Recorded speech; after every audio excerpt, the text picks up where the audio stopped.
Assalamualaikum warahmatullahi wabarakatuh. Selamat Waalaikumsalam. sore, salam sejahtera. Yang saya hormati keluarga besar Universitas Negeri Manado, yang saya hormati para narasumber dan para peserta seminar online seri 3 Universitas Negeri Manado, yang saya hormati pula Bapak Dr. Alfon Maramis dan Ibu Dr. Mariana selaku host pada kegiatan seminar kali ini. Sungguh suatu penghormatan bagi saya bisa hadir dalam kegiatan seminar ini. Saya hanya sekedar sharing apa yang saya sudah lakukan di SMA Negeri 10 terkait dengan lesson study. Jadi saya menceritakan bagaimana saya mengimplementasikan lesson study di era pandemi COVID-19. Ibu Bapak, seperti kita ketahui, lesson study itu adalah suatu peningkatan kualitas pembelajaran yang awal mulanya berasal dari Jepang. Kata atau istilah Jepang untuk ini adalah Shokugenshu, dan Ibu Profesor Herawati Susilo itu menyebutnya dalam bahasa Indonesia sebagai kaji pembelajaran. Sudah kita ketahui bersama bahwa tahap lesson study itu adalah plan, dusi, dan refleksi, di mana ketika plan, kelompok guru merencanakan atau merancang pembelajaran atau RPP atau chapter design atau lesson design. Kemudian lesson design yang sudah dihasilkan, dilaksanakan, dan diamati pelaksanaan pembelajarannya. Setelah itu dilakukan refleksi dan juga menganalisis hasil pengamatan. Selanjutnya, apa itu chapter design? Tadi Bu Hera sudah sampaikan, saya hanya mengulang sedikit. Ada beberapa pendapat dari beberapa tokoh pendidikan terkait dengan chapter design yang mengadopsi dari model Mind, yang bisa saya simpulkan bahwa chapter design itu adalah sebuah prosedur kerja yang digunakan dalam proses pembelajaran agar pembelajaran dapat dilaksanakan secara baik dan menghasilkan output yang baik pula. Kemudian ini adalah contoh chapter design atau yang mengadop dari mind map atau peta pikiran. Kemudian ini adalah contoh chapter design yang dihasilkan oleh guru biologi di SMA Negeri 10 untuk mata pelajaran biologi. Kemudian, mengapa guru perlu membuat lesson design? Kita tahu bahwa guru itu adalah sebuah profesi, di mana seorang guru menurut Undang-Undang Nomor 14 Tahun 2005 Pasal 7 menyatakan bahwa seorang guru adalah seseorang yang memiliki bakat, minat, panggilan jiwa, dan idealisme. Mereka memiliki komitmen untuk meningkatkan mutu pendidikan, keimanan, ketakwaan, dan akhlak mulia, serta memiliki kompetensi yang diperlukan sesuai bidangnya dan memiliki tanggung jawab atas pelaksanaan tugas keprofesionalannya. Sehingga, mengapa guru perlu membuat lesson design? Karena guru yang tidak membuat perencanaan atau tidak membuat perencanaannya dalam bentuk lesson design, itu berarti guru tersebut merencanakan kegagalan untuk mengajar. Jadi mengajarnya sudah direncanakan untuk gagal ketika mereka tidak membuat perencanaan.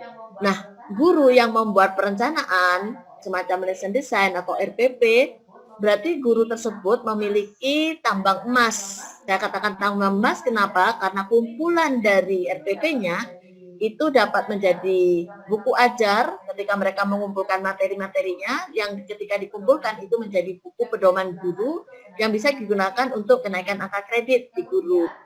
Kemudian ketika membuat lesson design itu juga bisa dihasilkan suatu riset, yaitu penelitian tindakan kelas itu bagi guru dan penelitian tindakan sekolah kalau untuk kepala sekolah.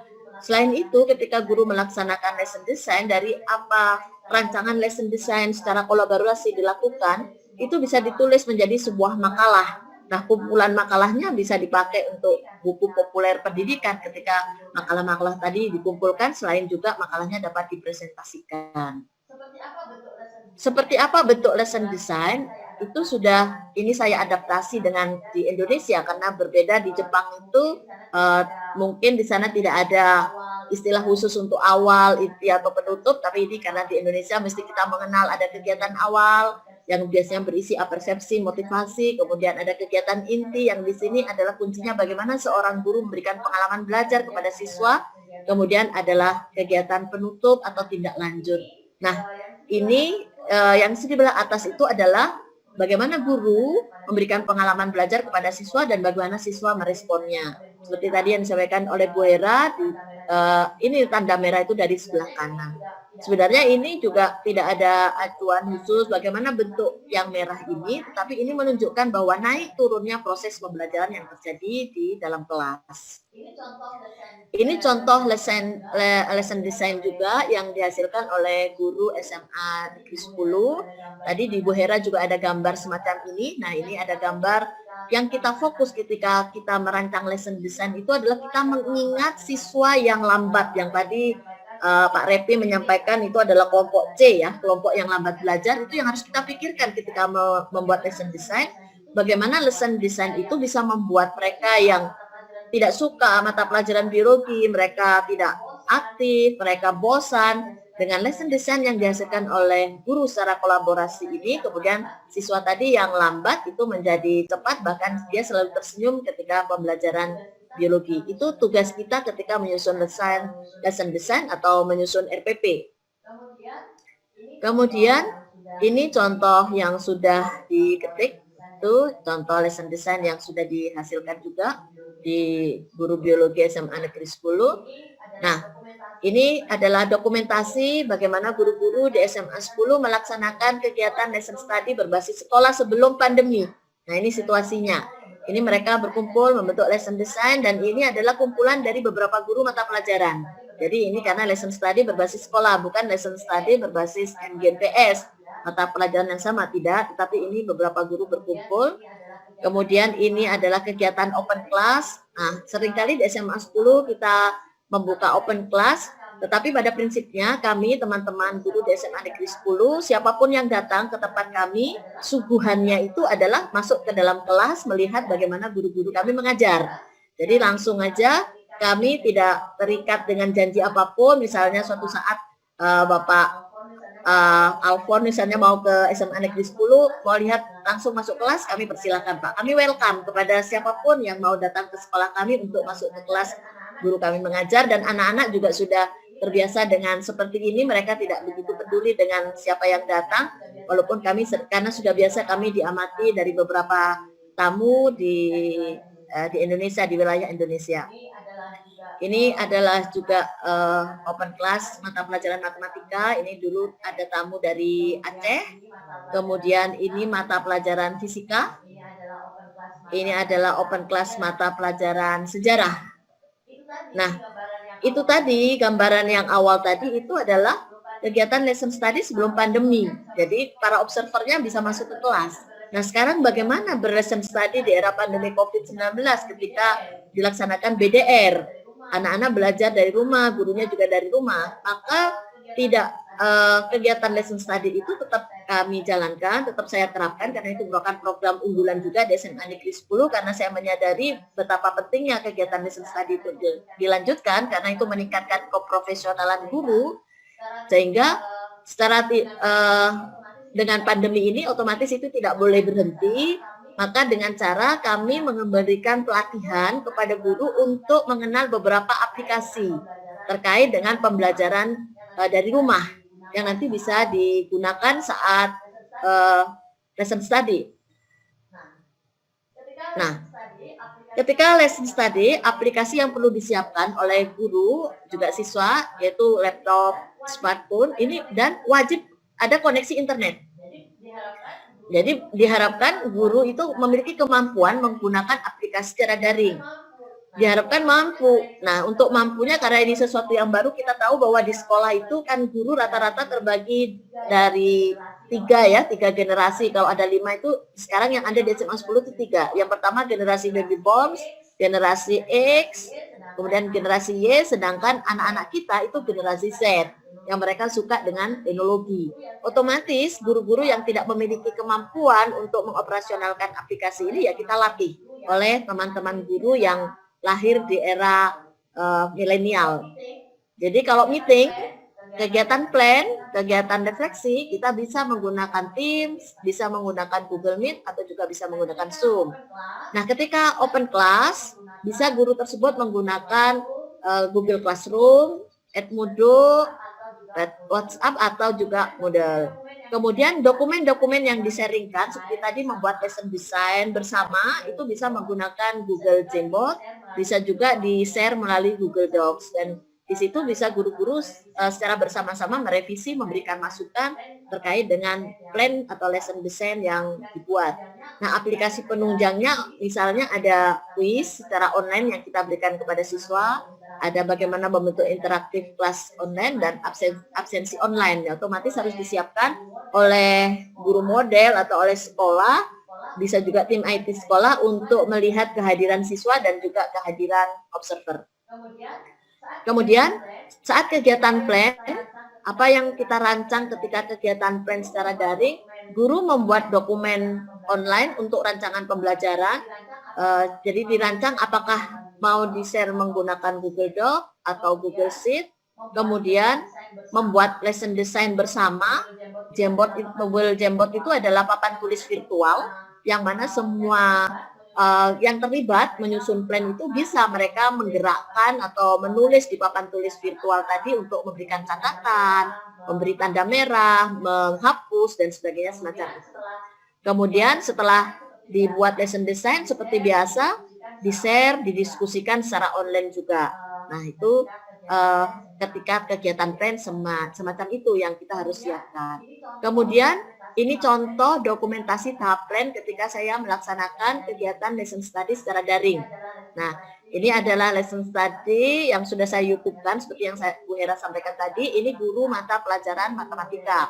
Ini guru modelnya, ini observer, ini para yang menyusun plan. Ketika menyusun plan, ini melibatkan guru matematika. Kemudian ini mata pelajaran biologi. Nah, ketika mata pelajaran biologi ini, saya juga terlibat menyusun plan dan juga saya melibatkan pengawas di SMA Negeri 10. Mungkin ada yang tahu atau seangkatan, beliau ini adalah Ibu Dr. Nini Kristiani, juga alumni dari Universitas Negeri Malang. Teman saya. Kemudian, ya. Kemudian ini kegiatan open class-nya. Nah, kegiatan open class itu apa yang harus disiapkan oleh guru model. Nah, guru harus menyiapkan kelas online otomatis untuk anak-anak. Bisa menggunakan Google Classroom atau Edmodo, dan biasanya seperti yang dipraktekkan di sekolah itu ketika berkumpul klasikal itu menggunakan Google Meet. Tapi ketika sudah di kelompok-kelompok, kami masuk ke Google Classroom yang linknya itu sudah anak-anak bisa bagikan. Jadi anak-anak itu sudah pintar juga mengirim linknya kepada kami para observer. Sehingga kemudian kami terlibat masuk di kelompok anak-anak itu. Sehingga kita bisa lihat apa sih kolaborasi yang mereka lakukan di kelompok itu. Kemudian yang terpenting ketika kegiatan open class ini, para observer itu memiliki hak akses di kelas online. Jadi yaitu yang saya sampaikan tadi, link-linknya itu harus diberikan kepada observer. Kalau tidak, observernya tidak bisa masuk. Kemudian siswa juga memiliki hak akses di kelas online. Jadi mereka itu juga bisa berkolaborasi, bisa bicara di kelas-kelas online ketika mereka belajar kelompok. Ini adalah dokumentasi tahap open class atau tahap DUSI, nah semacam ini. Jadi ketika open class atau tahap DUSI, kita minta anak-anak itu mengaktifkan videonya supaya kita tahu persis itu. Memang yang terjadi pada saat awal-awal itu saya bisa melihat ada beberapa anak itu yang rambutnya gondrong ya, karena sudah terlalu lama tinggal di rumah, tidak potong rambut gitu ya. Jadi dari situ kita bisa minta mereka carilah potong rambut yang protokol kesehatan itu ya, sehingga mereka bisa kelihatan di layar itu mereka lebih rapi.